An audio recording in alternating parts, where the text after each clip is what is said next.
So here are the pieces that came with my first print for Callum's hidden blade. It's a hidden black blade from the Assassin's Creed movie, for those of you who know. Now I made this based on the silver pendant that I made, and that's a sterling silver pendant. The best way that I can make this with the highest amount of detail to pick out the most detail is using an investment casting process. And just in comparison, you can see the detail on that one versus a 3D print, and this is on the HP Fusion Jet Fusion printer. I'm sure they can set this to print more finer detail, but you can see it's not exactly the same. It's pretty good, but still not quite the same. Now, the things that comes with the set is the base plate, is the blade housing, the blade, and just the levers. And these levers are put in so that it can be functional, but it doesn't make sense, and I'll see how it works out as I go. Now, one thing that I notice is that the detail on this is exceptionally good. Compared to the laser sintering process, the finish on this is smooth and sort of like a matte black finish, but smooth. For those of you who've had any other laser sintering done, you know that it gives sort of like a grainy finish. And you can see the detail of the pattern that I've built into the model. Pretty good. And I'll just show you all the different pieces. And what I've done is I've just left a little hole as a placeholder for the pen spring at the back, and however you decide to finish it off is up to you. If you don't want to, I've got a plastic blank that comes with a set as well. And note, this pendant I've removed from the final set because I thought that the best way to complement this is to make it with the silver pendant, which is sold separately. And as you can see, that fits in there perfectly. According to the movie, this is sort of like a belt buckle. It sits on top of the blade housing. I've sort of just recessed it slightly so that the pendant can fit into it. And this fits really well. On top of that, boom, boom, perfect fit. And I'll go through these now, and then you've got the base as well. And the base in the movie is made up of two pieces. One piece that fits in the sole of the shoe, and the other part that fits over a cell phone cover. But I just made it as one piece. And of course the blade. Now what I've done to modify is I've finished off in the one that I'm selling. I've already modified the blade so that it doesn't require any filing or finishing. As this does, you can see the shaping isn't exactly right. It's got this point on the edge, on the tip. Another part is this blade is slightly too big for the housing. It doesn't fit in exactly into the housing. What I found is that the finish on this is excellent. It is an exceptionally good finish. But, and there's a but, if you look at the bottom of any of this piece that's been printed on the HP Jet Fusion printer, it sort of does a bit of a curve towards the edge. Well, you can see that more obviously if you look at this lever, and the lever is supposed to be completely flat on both sides. At the bottom of this lever, you can see, then if you can see it, there's sort of like a curve, that way it's got a bit of a curve to it. It still fits pretty well, and you can see with that one as well, there's a bit of a curve at the bottom. And the way to get away from what happens is that the blade housing itself also has a bit of a curve in there, and I'm just going to run a file through that just to file it down to make sure it can slip in there properly. So what I'll do next is just to file it a little bit so it can fit in there.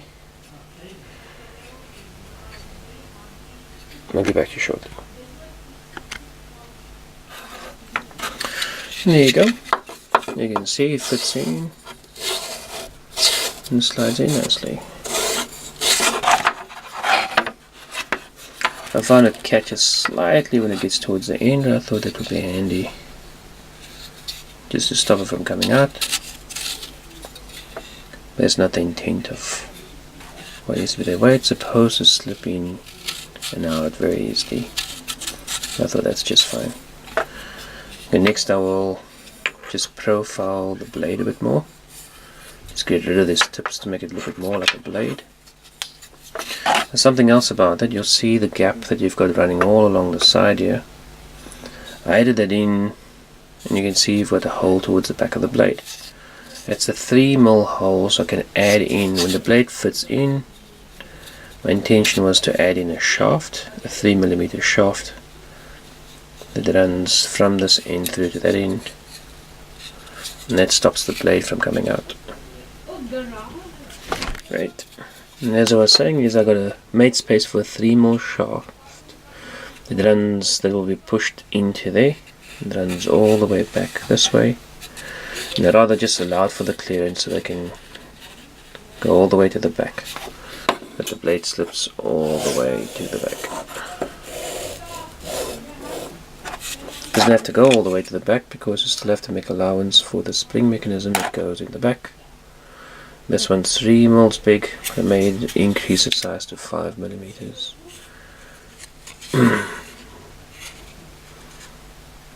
Depending on how you want to finish it off. Something I do want to note. Now, usually cosplay, and any cosplay, any blades is made of a plastic or something that looks like a blade. Now, even though this is plastic, this is a super strong plastic. And if sharpened, this is a weapon. And if you choose to take a weapon to any public convention, you do understand the consequence of it. And if you don't, please ask your parents or guardian or someone, but do not take this to a public place. The intent of what it is I'm building is to create replicas of what you see in movies or in games, but not to get you into trouble. Right. So next I will file down the profile. I will profile this blade a bit better. And as I mentioned in the actual model that I'm selling, I've already profiled this so you don't have to do that work. I thought it would be a good way to see how this plastic machines as well. And there you go. The blade's been profiled a bit better. Now if I sand it a little bit just to give it a bit more of a texture to it. The sanding block I've used to sand silver or grey before. That might account for that. But there we go. So now what I'm going to do is just sand down these levers, and even though there is some function to it, I really don't believe that it is practical, and I'll show you why. But it's included on the actual blade, so I've added it in anyways. Okay, so for the shaft to hold these levers into here in the move it has, I like the silver contrast on black. I use these nails to do it. They achieve the job pretty well. And all I did was I measured off exactly how long I want it to be, and I cut it off slightly shorter than the length from the top to the bottom, so it doesn't interfere with the base. And I'll do the same for that lever as well. So one lever runs through, and the one connects the two levers together. And this is why I think it has no real function other than maybe a bit of a lock. You can see it leaves some movement. And I made provision for it to move forward and back. And if you want, you can just glue it in place. Mind you, when the blade moves forward, it actually fits just about right. There's a lock on the side over there. I think you don't want to be using a hidden blade with this massive lever sticking out like that. You could use it to go all the way forward. It went all the way forward though. It's going to compromise that piece over there. I didn't want to do that, I just thought it would spoil the effect of how it looks. That's the part where I get like a million critics criticize me about that piece. But anyways, here we go. So what I did was I just used one of those nails, cut off the head, stamped it at the back so it doesn't come out, and then took a piece of it and just stamped it in there. And just be very careful because this is plastic, so of course you don't apply a hammer to plastic, even if this is pretty strong plastic. There you go. If anything, that works pretty well. It'll lock to stop the blade from going back. That's pretty effective. I think some of this was pulled back, loosened, the blade could slip back. Now this is a 3.3mm hole. I just wind it slightly with my drill. I made 3.3mm so that I can fit in a 3mm shaft to allow for the clearance. This shaft is 3.3mm. I'll just fit it through there. Of course the blade goes into the housing first. The shaft goes through to hold it in place. Before I do that, I'm just going to clean this up with a little bit of alcohol, just to get rid of the grade, make it nice and neat. There you go. Blade goes in, shaft goes through. So just wiggle it a bit through. And voila. As you can see, that shaft stops it from coming out.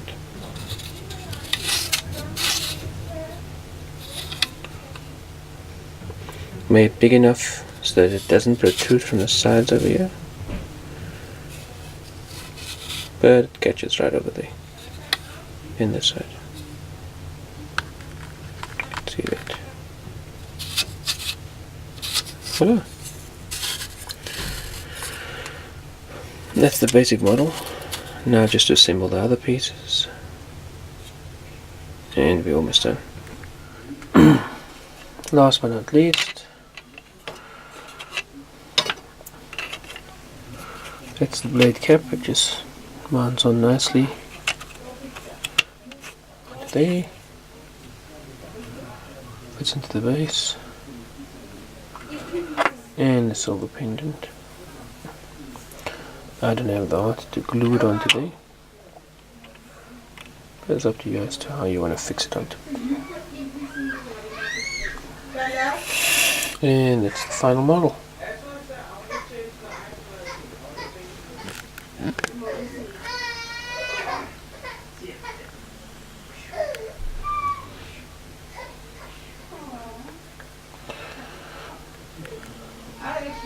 Now the challenge is, once it's all mounted together,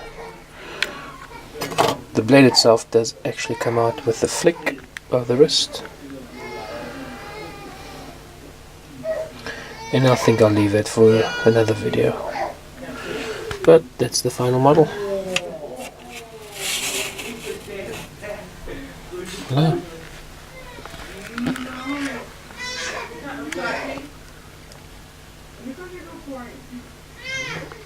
Okay, so what has changed since I was last here? So this is the base. And on the base in the movie, there's a nice carbon fiber finish. So what I thought I'd do is pick up some carbon fiber. You get these carbon fiber vinyl adhesives at most car shops. You can use to wrap all kinds of parts, give it carbon fiber look. And that's what I use. What I'm mostly going to do is, I found that this is a really good handy lock When the blade is extended, it locks the blade into place and stops it from going back. So what I'm going to do is mount a spring on the side there, and what I've made provision for is for a spring to be mounted on the side over here, and I've closed up that gap in the newer model. Well, to my surprise, it doesn't come in strips. It actually comes in a large strip, and that will cover perfectly. So one piece, one cut. Voila. So here we go. After rubbing down the vinyl, I use a heat gun just to make sure it formed, just a little bit of heat just to make sure it formed properly. I rubbed it down, and then what I did was I used an X-Acto knife or a sharp blade just to cut, to neatly trim the edges off. You don't want any of the vinyl extending over the plastic, otherwise as you rub against it it's going to pull up, and you don't want to cut back too much, otherwise you cut into the shape and it's not going to look good. And that's it. So what I'm going to do now though is I'm going to epoxy glue, use 5mm epoxy to glue this down, and I'm going to cut off a piece over here towards the center and then glue the blade down. Before I do that though, I'm just going to hook up the spring mechanism. Okay, so this is what I've done so far. So with this model, this prototype, did an untidy spring running around the edge. It's held down by screws, and as I mentioned with the next version, I'm going to close it up and put an attachment here for a spring to be attached on the inside over here. This piece over here, which is the lock, I need to file down a bit, so when this lever is pressed it releases properly. What I'm also doing is I've attached the spring on the inside of the blade, as you can see, running through the back over there. So instead of the spring pushing the blade out, I'm going to use a flick of this to open the blade out. The lock engages and it keeps the blade from sliding back. And then when the lever is pressed, the spring, the tensioner spring, will activate and retract the spring in. So I've attached it to this little placeholder which I've made in here. All I did was I used a bit of string, attached the one side of the spring to the back of the blade, at least that silver shaft at the back of the blade, another end to this placeholder, and then I'll glue it to the back over here.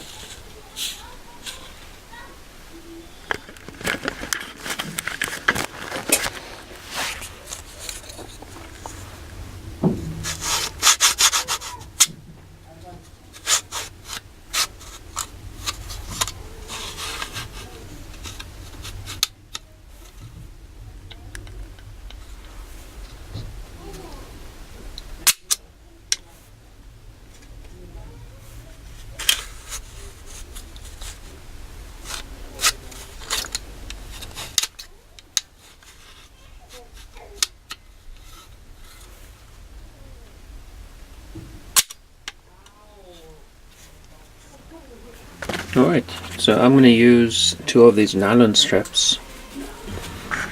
I'm going to glue them to the underside using 5mm epoxy. I'm also going to glue my blade to the base.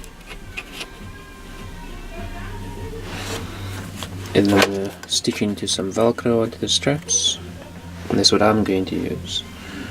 You all may have your own way of doing this, but I'm going to glue the straps on and then I'll reinforce it with a bit of some small screws. Now one thing that I have discovered is that this lever works pretty well if it was made of metal. But because it's made of plastic, as you can see, there's a lot more spring in it. And what I intend to do is turn this lever a little bit more outwards. That way it gives it much more space to pull this lever out, this catch out. And the spring looks pretty untidy as it is over there. I might just choose to replace this with an elastic band. And as I mentioned, I've made provision for a spring to fit underneath there, so it looks a lot neater in the future.